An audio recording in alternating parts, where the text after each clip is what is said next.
Muy buenos días a todos.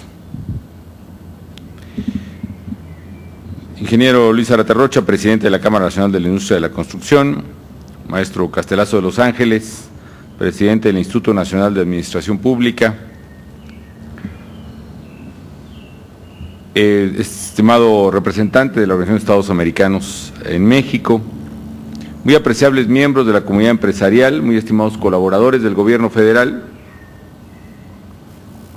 Señoras y señores de los medios de comunicación, distinguidos invitados especiales de México y de organizaciones internacionales con presencia en México, el Banco Interamericano de Desarrollo, muy buenos días. La corrupción es un cáncer que vulnera a la sociedad y contra el cual, como gobierno democrático, hemos luchado y habremos de seguir luchando con toda determinación. Hoy los he convocado para compartir con ustedes la promulgación del decreto mediante el cual se expide la Ley Federal Anticorrupción en Contrataciones Públicas. A partir de hoy, México contará con una legislación más sólida, una legislación más fuerte para combatir la corrupción. Este ha sido un problema que nos ha acompañado quizá durante siglos, un mal que obstruye el desarrollo del país, que perjudica la actividad económica, que le resta recursos al pueblo, que con enorme esfuerzo contribuye a generarlos, que daña enormemente la competitividad de la economía, que desalienta la inversión y que propicia, entre muchos otros males, la inequidad. Hay pocas cosas tan indignantes como descubrir que recursos que debieran estar destinados a la construcción de obras públicas, obras en beneficio de la gente, terminan en manos de algunos pocos. Es verdaderamente indignante ver una realidad repetida en México muchas veces de servidores públicos de los más distintos rangos en la administración que terminan amasando fortunas sin precedentes e injustificables conforme a su ingreso. Es también injusto ver que empresas que quieren invertir en México no pueden hacerlo a menos de que incurran en procedimientos de corrupción con funcionarios. Y más decepcionante es ver que actúen precisamente en ese sentido. Por ello, en esta administración hemos emprendido un trabajo serio, un trabajo decidido contra la corrupción, y no solo hemos emprendido el mayor número de procesos administrativos y penales en México en contra de servidores públicos que hayan incurrido en actos de corrupción, sino que también nos hemos empeñado en generar el marco jurídico e institucional que nos permita terminar con este mal a partir de una visión integral y de largo plazo. Como parte de este esfuerzo, mi gobierno presentó al Congreso de la Unión la iniciativa que hoy promulgo y se publicará precisamente para que inicie su vigencia. Se trata de un paso fundamental en nuestro camino por consolidar leyes en México que sean justas y que contribuyan a que México sea verdaderamente un país de leyes. Normatividades que nos permiten abordar, entre otros, ahora el problema de la corrupción desde todas sus aristas y en toda su complejidad. Hasta hoy, como sabemos, los esfuerzos del gobierno estaban centrados en actuar en contra de servidores públicos del gobierno que, traicionando la confianza de los mexicanos depositada en ellos, buscaban un beneficio personal, actuando en la ilegalidad. Como ha dicho el secretario de la Función Pública, estábamos mucho más enfocados a velar procedimientos y muy poco enfocados a revisar los resultados de los procedimientos. Ha dicho él también que esto generó una administración lenta, con incentivos no a la toma de decisiones en el sentido correcto, sino más bien incentivos para el servidor público a no tomar decisiones. Y por otra parte, con mecanismos según los cuales, aún siguiendo los procedimientos, era posible evadir la ley en aquellos puntos de discrecionalidad que quedaran en la administración pública.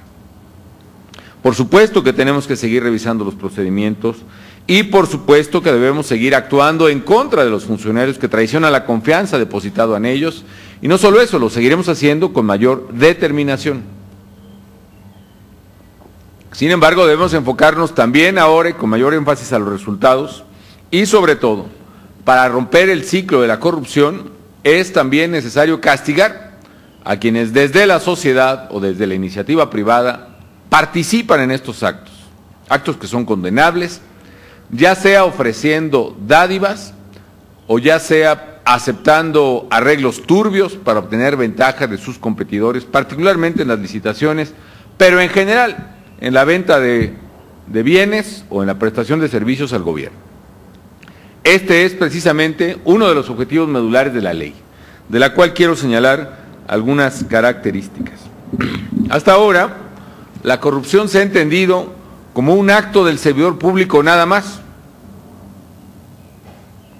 Por supuesto que lo sigue siendo, pero debemos poner con toda claridad que no solo se corrompe o no solo comete un acto de corrupción quien recibe el dinero, sino también quien lo da, trátese de persona física o trátese de una empresa. Por tanto, primero se reconoce la corresponsabilidad en los actos de corrupción entre el sector público por un lado y el sector privado por el otro. Es una medida indispensable, pues se tiene que golpear ambos eslabones para romper la cadena que propicia la corrupción. Siempre que existe un funcionario que acepta un soborno, existe también alguien que se lo ofrece, un ciudadano o una empresa, o que acepta dárselo. Y es de suma importancia que este aspecto de la ley se considere en el nuevo ordenamiento. De esta forma, estamos generando un nuevo marco normativo que permite asegurar que los procedimientos de contratación pública se desarrollen siempre con pleno apego a la legalidad. Y así, con esta nueva ley, pondremos punto final a la corrupción de las empresas, que es tan nociva como la corrupción de los agentes gubernamentales. Segundo, y en consecuencia, se establecen las sanciones a las que serán acreedoras las personas físicas o morales que participen en actos de corrupción. La ley contempla ahora, por ejemplo, sanciones que alcanzarán los 2 millones de salarios mínimos, algo que representa, por ejemplo, unos 124 millones de pesos a valor actual. Incluso en los casos en que se compruebe que el beneficio obtenido por la empresa por el acto de corrupción es superior a la cifra, la multa, por supuesto, podrá incrementarse sustancialmente. De esta forma, no solo castigaremos a los particulares que hayan incurrido en actos de corrupción, por lo que significa un verdadero fraude, una estafa a los mexicanos, sino que también nuestro objetivo es que haya bases para que exista una mayor autorregulación en las empresas, que las empresas y sus organismos directivos, sus consejos directivos, sean plenamente conscientes que tienen que revisar la actuación de sus ejecutivos, porque de incurrir en actos de corrupción, sus empresas serán también severamente castigadas. De esta forma, pues, continuamos abonando el camino para sembrar en nuestra sociedad una verdadera cultura de la legalidad. Tercer punto, se señalan las condiciones bajo las cuales se puede reducir la sanción a quienes colaboren para detectar actos de corrupción. Con esta medida generamos condiciones para que las empresas que han estado implicadas en actos de corrupción colaboren con las autoridades en la detección de las formas de operación y los funcionarios que estén traicionando a la ciudadanía. Esto es algo muy importante que se incorpore en esta nueva ley. Pongo 2 ejemplos que se conocen y que son públicos. Actos de corrupción, por ejemplo, en la Comisión Federal de Electricidad, o actos de corrupción vinculados a una cadena de distribución muy importante de almacenes en México, fueron señalados por la propia empresa cuyos ejecutivos los cometieron, porque la empresa tiene incentivos para autodenunciar en la medida que contribuye a detectar el acto de corrupción, y esa misma medida se va a introducir en la ley. Es decir, pueden modificarse o reducirse las sanciones para las empresas o para las personas que colaboren a advertirnos de la existencia de actos de corrupción cometidos por sus propios funcionarios, o bien actos de corrupción en general que tengan conocimiento.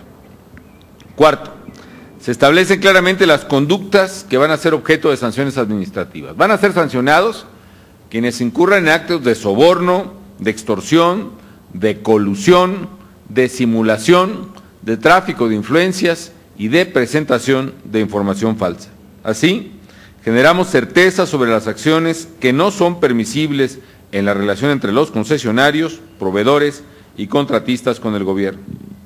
Y también cerramos cualquier laguna jurídica que pudiera existir y que podría ser usada para aprovechar las contrataciones del gobierno en beneficio de unos pocos. Y quinto, se establece que esta ley será aplicable a las personas físicas y morales, tanto mexicanas como extranjeras, que realicen transacciones en México, como a las personas físicas y morales mexicanas que incurran en algún ilícito, no solo en México, sino también en el extranjero. De esta forma, nos aseguramos que las empresas extranjeras no relajen sus códigos de conducta cuando realicen actividades en nuestro país y siempre estén obligadas a permanecer en plena legalidad. Y de la misma forma fomentamos la actuación apegada a la legalidad de las empresas mexicanas en el exterior. Esto significa, en pocas palabras, que estamos homologando la legislación mexicana con la legislación de las economías más desarrolladas del mundo y consolidamos la imagen de un México como la de un país confiable para las inversiones, un país de certidumbre jurídica y un país de honestidad que rompa para siempre el estigma de la corrupción. En suma, esta nueva ley representa un paso fundamental para erradicar este cáncer social y público que es la corrupción, y no vamos a quitar el dedo del renglón, porque somos conscientes de que así y solo así México podrá salir adelante. Solo así lograremos desenraizar y erradicar una cultura que tanto daño le ha hecho al país y sustituirla por una cultura que tanta falta le hace, que es la cultura de la legalidad. El futuro de México demanda que terminemos con la corrupción en cualquiera de sus variantes y estamos trabajando para que así sea. La ley que promulgo es de suma importancia, pero hoy queda también mucho por hacer en nuestro marco legal. Hoy está en el Congreso, por ejemplo, y lo recuerdo, una iniciativa que fue presentada al mismo tiempo que esta, hace ya varios años. Se trata de la iniciativa de reforma a la Ley Federal de Responsabilidades Administrativas de los Servidores Públicos, que también es fundamental, porque en ella se va a facilitar y estimular la denuncia ciudadana de los actos de corrupción y se establecerán mecanismos de protección para los denunciantes, algo que necesitamos también. Confío en que la legislatura, esta o la que viene, pueda dar celeridad a la discusión y finalmente apruebe este cuerpo legislativo fundamental también para complementar la lucha contra la corrupción. Y entre los grandes pendientes del país que están ya fuera del alcance de este Ejecutivo Federal, es avanzar en la homologación contable y en la transparencia en todas las entidades federativas. No es posible que a nivel federal tengamos una ley de transparencia, qué bueno que la tenemos, y que fortalezcamos a la IFAI cada vez más, y que a niveles estatales haya situaciones tan disímbolas. Hay efectivamente entidades federativas con un alto grado de transparencia y un alto avance en homologación contable, pero hay entidades federativas donde francamente prevalece la opacidad, que es precisamente la madre de la corrupción en México y en el mundo. Mientras haya opacidad, habrá corrupción y, por tanto, el gran pendiente de la República está precisamente en la homologación contable de los recursos públicos a nivel estatal y en la plena transparencia y disponibilidad de cuentas para los ciudadanos. Amigas y amigos, como ustedes saben, estamos trabajando firmemente para consolidar un país de leyes donde impere verdaderamente el Estado de Derecho. Y parte fundamental de ese esfuerzo es combatir la corrupción. Es necesario erradicar la visión patrimonialista que prevaleció durante décadas entre algunos funcionarios que pensaban que trabajar en el gobierno era llegar a un arca abierta para enriquecerse. Por eso debemos ser claros, aquí no basta con tener buenas leyes como esta. Es indispensable que la sociedad esté dispuesta a cumplirlas y que en todos nosotros prevalezca una convicción de honestidad como el único camino para salir adelante. México demanda, pues, no solo un gobierno que cumpla la ley y que actúe honestamente, sino también una sociedad que cumpla la ley y que actúe motu propio, honestamente. Una sociedad activa y vigilante que ejerza presión sobre nosotros los gobernantes y que haga de la honestidad el valor central de su actuar. Nuestro país requiere también de medios de comunicación fuertes, independientes, que investiguen con seriedad y responsabilidad y que señalen con claridad a aquellos que están actuando desde el gobierno o la sociedad contra México. Medios que tampoco generen actos equivalentes de corrupción, donde la verdad de la información esté también sujeta a transacción económica. Demanda a empresas que honren también sus códigos de ética, que obedezcan la ley y que entiendan que la única manera en que en México se puede obtener una decisión de cualquier instancia de gobierno es a través del cumplimiento de la ley. Y que la única manera de congenerar utilidades es compitiendo equitativamente y ofreciendo calidad y precio mejor que el de los competidores. Estoy convencido, pues, en una palabra, de que la única vía para terminar con la corrupción es actuando todos juntos y asumiendo todos nuestras responsabilidades. Por lo que al gobierno respecta, mi gobierno seguirá comprometido hasta el último día con la lucha en contra de este mal. Contra la corrupción, pues, sigamos adelante todos los mexicanos. Y me felicito a México porque hoy lleguemos a la promulgación de la Ley Federal Anticorrupción. Muchas gracias. Señoras y señores.